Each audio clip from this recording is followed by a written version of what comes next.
একতেশ্বর। বাঁকুড়া শহর থেকে প্রায় 2 মাইল দূরে একতেশ্বর গ্রাম। গ্রাম দেবতা একতেশ্বর শিবের নামে গ্রামের নাম। দ্বারকেশ্বর নদের উত্তর তীরস্থ গ্রাম। অধিষ্ঠিত দেবতা শিবের নাম থেকে গ্রামের নামকরণ হয়েছে না গ্রামের নামে শিবের নামকরণ হয়েছে আজ আর তা সঠিকভাবে বলা যায় না। বর্ধমান বাঁকুড়া জেলায় এই রকম গ্রাম দেবতা শিবের নামে একাধিক গ্রামের নাম আছে। তা থেকে আর কিছু না হোক, এইসব অঞ্চলে শৈব ও শাক্ত ধর্মের প্রাধান্য সূচিত হয়। রাঢ়েশ্বর ব্র্যাকেটে রাঢ়ের ঈশ্বর, মল্লেশ্বর ব্র্যাকেটে মল্লভূমের ঈশ্বর, দেনুরেশ্বর, মন্তেশ্বর, বিল্লেশ্বর ইত্যাদি শিবের শত শত নাম আছে বাংলাদেশে।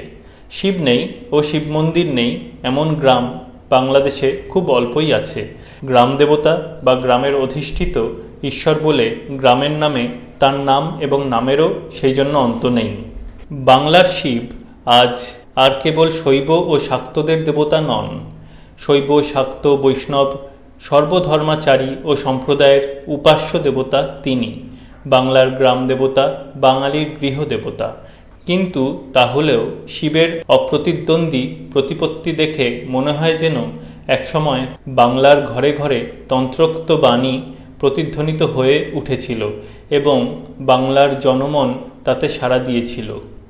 আদৌ শিবং পূজয়িত্বা শক্তি পূজা ততঃ পরং অতএব মহেশানি আদৌ লিঙ্গং প্রপূজয়েত ব্র্যাকেটে প্রাণতোষণী উদ্ধৃত তরল তন্ত্র বচন ব্র্যাকেট ক্লোজড।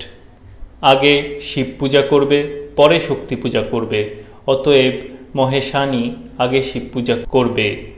এই তন্ত্রবচনের মাহাত্ম্য এমনভাবে প্রচারিত হয়েছিল বাংলার লোকসমাজে যে বিষ্ণু পূজা বা শ্রী চৈতন্য প্রবর্তিত বৈষ্ণব ধর্মের প্রবল জোয়ারের মুখেও বাংলার শিব ও শক্তি ভেসে যাননি, তার সঙ্গে একাকার হয়ে মিশে গেছেন।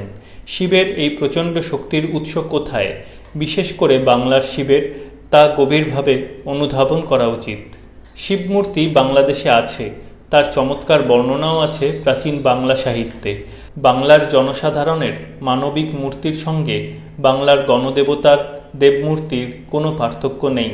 এমনকি জীবনযাত্রা, পেশা ও নেশা পর্যন্ত ভক্ত ও ভগবানের একই। কিন্তু বাংলার গ্রামে গ্রামে যে শিব দেবালয়ে প্রতিষ্ঠিত তার কোনো মূর্তি নেই, তিনি অনাদি লিঙ্গমূর্তি। বাংলার ঘরে ঘরে যে শিব মূর্তি গড়া হয় তাও কোনো ভাস্করে গড়েন না, ঘরের মেয়েরা গড়েন মাটির শিবলিঙ্গ। এই লিঙ্গরূপী শিব পূজা প্রবর্তনের কাহিনী লিঙ্গ পুরাণ, শিব পুরাণ, ব্রহ্মাণ্ড পুরাণ, স্কন্দ পুরাণ প্রভৃতি একাধিক পুরাণ ও উপপুরাণে বর্ণিত হয়েছে। এখানে তার পুনরাবৃত্তির অবকাশ নেই। কেবল লিঙ্গ পুরাণের একটি উপাখ্যানের কথা বলছি। প্রলয়ার্ণব মধ্যে তু রজসা বন্ধ বৈরয় এতস্মিন্নন্তরে লিঙ্গম ভবচ্চাবয় সুরাঃ বিবাদশ মনার্থশ্চ প্রবোধার্থশ্চ ভাস্বরম জালামালা সহস্রাভং কালানলশতোপমম। লিঙ্গপুরাণ 17 প্রলয় সমুদ্রের মধ্যে রজগুণ প্রভাবে আমাতে ব্র্যাকেটে ব্রহ্মাতে ও বিষ্ণুতে বিরোধ হচ্ছিল। এমন সময় বিরোধ ভঞ্জন ও প্রবোধ প্রদানের জন্য শত শত কালাগ্নিস্বরূপ সহস্র অগ্নিশিখাতুল্য দীপ্তিমান লিঙ্গ উৎপন্ন হল। অর্থাৎ উপাখ্যানের মর্ম হল, একবার ব্রহ্মা ও বিষ্ণুতে ঘোরতর বিরোধ হয়। ব্রহ্মা বলেন আমি বিশ্বের কর্তা, বিষ্ণু বলেন আমি বিশ্বের কর্তা। বিরোধ ভঞ্জন করেন, শিব অগ্নিশিখাতুল্য লিঙ্গরূপে আবির্ভূত হন। এরকম অজস্র উপাখ্যান ও কাহিনী আছে। কাহিনীর মধ্যে বিভিন্ন ধর্ম সম্প্রদায়ের বিরোধের ইঙ্গিত আছে এবং শিবলিঙ্গের প্রতিপত্তি ও প্রতিষ্ঠার ইঙ্গিতও সুস্পষ্ট। কিন্তু লিঙ্গরূপী শিবের উৎপত্তির কাহিনী লেলিহান অগ্নিশিখার মধ্যেও তেমন স্পষ্ট হয়ে ওঠেনি। শিবের অনাদি রূপ মানবেতিহাসের কোন আদিম স্তর পর্যন্ত প্রসারিত তা নিয়ে পণ্ডিত সমাজে অনেক গবেষণা ও আলোচনা হয়েছে। শিব নিয়ে এক সুবৃহৎ শিবায়নও রচনা করা যায়। বাংলাদেশে একাধিক শিবায়ন কাব্য রচিত হয়েছে। লিঙ্গরূপী শিব প্রসঙ্গে প্রথমেই মনে হয় প্রাগৈতিহাসিক যুগের আদিম মানুষের লিঙ্গোপাসনার কথা, ব্র্যাকেটে ফ্যালিক ওয়ারশিপ, ব্র্যাকেট ক্লোজড। তারপর মনে হয় আদিম মানুষের শ্মশানে ও গোরস্থানে উন্নত শিলাস্তম্ভের কথা এবং সেই শিলাস্তম্ভ পূজার কথা। প্রাগৈতিহাসিক প্রত্নবিদরা সমাধিক্ষেত্রের এইসব শিলাস্তম্ভকে মেনহির বলেন। পূর্ব ভারতে ও দক্ষিণ ভারতে আদিম মানুষের অসংখ্য সমাধিক্ষেত্রে অজস্র মেনহির দেখা যায় এবং সেই মেনহির তারা নিয়মিত পূজা করে। সমাধিক্ষেত্রে ঘুরে ঘুরে প্রত্নতত্ত্ববিদরা বিশেষভাবে অনুসন্ধান করে দেখেছেন অছেদিত, ব্র্যাকেটে আনড্রেসড, রুক্ষ স্বাভাবিক সরল রেখার শিলাস্তম্ভ বা মেনহির ক্রমে ক্রমে ছেদিত, খোদিত ও মার্জিত মেনহিরে পরিবর্তিত হয়ে শিবলিঙ্গের রূপ ধারণ করেছে এবং শৈব সংস্কৃতির সংস্পর্শে এসে আদিম সমাজেও শিব বলে পূজিত হচ্ছে। ব্র্যাকেটে 1915-16 সালের ভারতীয় প্রত্নতত্ত্ব বিভাগের বাৎসরিক রিপোর্টে দক্ষিণ ভারতের এ সম্বন্ধে লংহার্স্টের আলোচনা বিশেষভাবে উল্লেখযোগ্য, ব্র্যাকেট ক্লোজড। বাংলার শিবের উৎপত্তির আভাস এর থেকেই পাওয়া যায়। প্রাচীন বাংলার এবং বর্তমান বাংলার প্রতিবেশী, ব্র্যাকেটে উত্তরে ও পশ্চিমে, ব্র্যাকেট ক্লোজড, আদিবাসীদের শ্মশানে শ্মশানে মেনহির পূজার নিদর্শন আজও যথেষ্ট আছে। শিবের সঙ্গে শ্মশানও যে কেন অবিচ্ছেদ্যভাবে জড়িত তাও বুঝতে কষ্ট হয় না। বাঁকুড়ার এক্তেশ্বর প্রসঙ্গে শিবের এই ভূমিকাটুকুর প্রয়োজন আছে। অনেকে হয়তো ভাবছেন ধান ভানতে শিবের গীত কেন? যে দেশের মেয়েরা ধান ভানার সময়ও শিবের গীত গান, সে দেশের অন্যতম শৈবতীর্থ এক্তেশ্বরের আলোচনা প্রসঙ্গে শিবের কথা বলা নিতান্ত ধান ভানতে শিবের গীত গাওয়া নয়।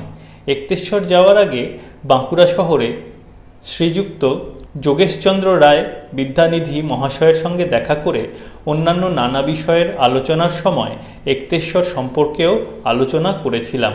বিদ্যানিধি মহাশয়ের মতে এক্তেশ্বর হলেন এক পাদেশ্বর। বেদে এক পাদেশ্বরের উল্লেখ আছে। এক্তেশ্বর গেলাম, মন্দিরের সামনে কিছুক্ষণ স্তব্ধ হয়ে দাঁড়িয়ে রইলাম। এরকম নির্জন শান্ত পরিবেশের মধ্যে এমন বিচিত্র বিশাল মন্দির হঠাৎ দেখলে যে কেউ স্তব্ধ হয়ে দাঁড়িয়ে থাকবেন। মন্দিরের কথা পরে বলছি। বাইরে প্রচণ্ড রোদ, আলো ঝলমল করছে, এক টুকরো মেঘেরও চিহ্ন নেই কোথাও। মন্দিরের ভিতরে দূর থেকে তাকিয়ে দেখলাম গভীর অন্ধকার। কাছে গেলাম, আরও অন্ধকার মনে হলো। প্রবেশদ্বারের কাছে দাঁড়িয়ে উঁকি দিলাম। মনে হলো যেন অন্ধকারের একটা অতল স্পর্শ সুড়ঙ্গ পাতাল পর্যন্ত নেমে গেছে। পূজারীরা একজন বললেন, চলুন দর্শন করবেন। কি দর্শন করব এবং কোথায় কিছুই বুঝলাম না। প্রদীপ হাতে পূজারীর পিছু পিছু ধাপে ধাপে নামছি এবং প্রতি মুহূর্তে মনে হচ্ছে উপরে ওঠার আর কোনো আশা নেই। কিছু বলতেও সাহস হয় না, কেবল নেমে গেলাম। এই রকম নেমে গিয়েছিলাম কামরূপের কামাখ্যা মন্দিরে, কিন্তু সেখানে পাণ্ডা ও যাত্রীদের ভিড়ে তলিয়ে যাবার কথা একবারও মনে হয়নি। এক্তেশ্বরে মনে হলো যেন তলিয়ে যাচ্ছি এমন এক জায়গায় যার তলা বলে কোনো পদার্থ নেই।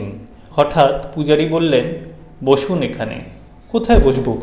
একবার মনে হলো এক্তেশ্বর না একাকীশ্বর না এককেশ্বর। এরকম একাকিত্বের সঙ্গে যার এমন নিবিড় একাত্মতা, তিনি এককেশ্বর না একেশ্বর? প্রদীপের নিষ্প্রভ আলোয় পায়ের মতন কি একটা ভেসে উঠল চোখের সামনে।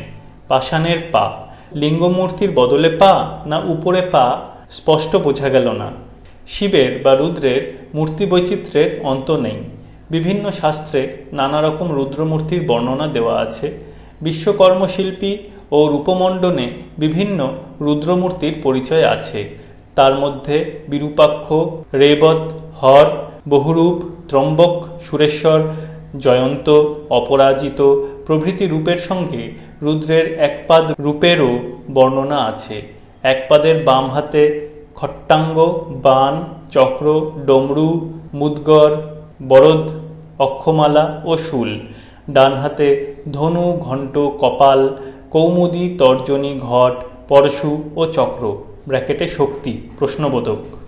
শিল্পশাস্ত্র বর্ণিত এই হলো একপাদরূপী রুদ্রের মূর্তি। ব্র্যাকেটে elements of Hindu iconography, T A. Gopinath Rao, volume 2, part 2, page 388, bracket closed. বিদ্যানিধি মহাশয়ের মতানুযায়ী একেশ্বর যদি একপাদেশ্বর হন তাহলে মূর্তির মধ্যে তার পরিচয় থাকা প্রয়োজন, কিন্তু একতেশ্বরের মূর্তিতে এক পাদরূপী রুদ্রমূর্তির কোনো লক্ষণই নেই। পূর্বে ছিল কিনা অবশ্য বলা যায় না, সুতরাং চূড়ান্ত কোনো মতামত দেওয়া সম্ভব নয়। হয়তো বিদ্যানিধি মহাশয়ের কথাই ঠিক, কারণ দেবালয় যখন একাধিকবার সংস্কার করা হয়েছে তখন আসল মূর্তি যে নষ্ট হয়নি বা স্থানান্তরিত হয়নি তার কোনো প্রমাণ নেই। কিংবদন্তি হল সামন্তভূমের রাজার সঙ্গে মল্লভূম বিষ্ণুপুরের রাজার একবার প্রচণ্ড বিরোধ হয় রাজ্যের সীমানা নিয়ে। বিরোধের মীমাংসা করেন স্বয়ং শিব এবং তখন উভয়ের নির্দিষ্ট সীমানার উপর একতেশ্বর শিব প্রতিষ্ঠিত হন। একতেশ্বর কি তাহলে মল্লভূম ও সামন্তভূমের রাজাদের পরস্পরের রাজ্যের এখতিয়ারের অভিভাবক ও ঈশ্বর বলে একতেশ্বর? কিংবদন্তির অন্তরালে ইতিহাস প্রচ্ছন্ন থাকলেও থাকতে পারে। একতেশ্বর বেশ প্রাচীন শৈবতীর্থ বলে মনে হয়। একতেশ্বর শিবের গাজন ও মেলাও বহুকালের প্রাচীন। ওম আলী সাহেব যখন বাঁকুড়া জেলার গেজেটিয়ার সংকলন করেন বছর 50 আগে, তখন তদানীন্তন বাঁকুড়ার কালেক্টর কুমার রমেন্দ্র কৃষ্ণ দেব তাঁকে একতেশ্বরের গাজনের একটি বিবরণ লিখে পাঠান।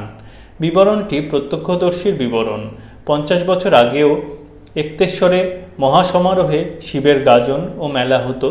চড়ক উৎসবে বিভিন্ন রকমের বান ফোঁড়া হতো এবং পিঠ বানও ছিল। ভক্তারা পিঠে লোহার বড়শি বেঁধে শালের চড়ক গাছে পাক খেতেন, আর নিচে থেকে শিব শঙ্কর ধ্বনি দিতেন অন্যান্য ভক্তারা। আজকাল বেআইনি বলে পিঠে বান ফুঁড়ে উৎসব করা বন্ধ হয়ে গেছে।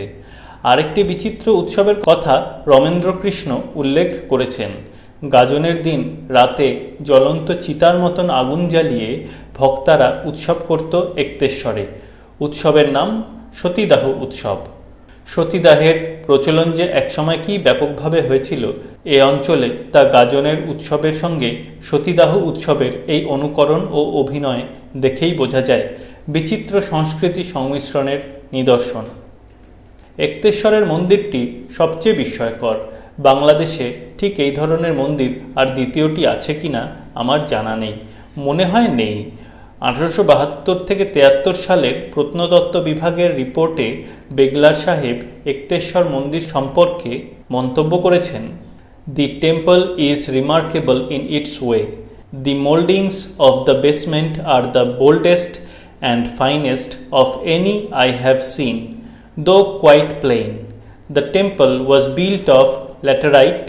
Bracket report of a tour through the Bengal provinces. বেগলার ASI report 1872-73, bracket closed. প্রায় 70-75 বছর আগে বেগলার যখন বাংলাদেশে প্রত্নতাত্ত্বিক নিদর্শন সন্ধানের জন্য ঘুরে বেড়াচ্ছিলেন তখন একতেশ্বর মন্দির দেখেছিলেন। মন্দিরটি দেখে তার মনে হয়েছিল যে অন্তত পূর্বে 3 বার মন্দিরটি সংস্কার করা হয়েছে। মন্দিরের শিখরের ঊর্ধ্বাংশ ভেঙে পড়ে গেছে বলে তার মনে হয়েছিল। আজও তাই মনে হয়। এরকম বিশাল স্তম্ভের মতো মন্দির বাংলায় দেখা যায় না। মন্দির গাত্রের উদ্গত অংশগুলি দেখে মনে হয় যখন সম্পূর্ণ শিখরটি ছিল তখন মন্দিরটির উচ্চতাও ছিল যথেষ্ট। একতেশ্বর মন্দির বাংলা মন্দির নয়। রেখ দেউলের প্রতিটি অংশের বর্ধিত রূপ তার মধ্যে স্পষ্ট। কেবল শিখর শূন্য বলে রূপটি অর্ধসমাপ্ত হয়েছে। মন্দিরের গায়ে কোনো কারুকাজ নেই, কিন্তু ছোট ছোট দেউলের মণ্ডিত রূপের নকশা আছে। সংস্কারের সময় মন্দিরের আসল রূপটির দিকে যে বিশেষ নজর দেওয়া হয়নি তারও প্রমাণ আছে যথেষ্ট। কিন্তু তাহলেও একতেশ্বরের মন্দিরটি বিস্ময়কর, কারণ মন্দিরের এরকম ভারী ও নিরেট গড়ন আর কোথাও দেখা যায় না। হঠাৎ দেখলে মনে হয় যেন পাহাড়ের গা থেকে খোদাই করা শিলা মন্দিরের মতন একতেশ্বরের মন্দিরটি বাঁকুড়ার দ্বারকেশ্বর নদের তীরে ঠেলে উঠেছে।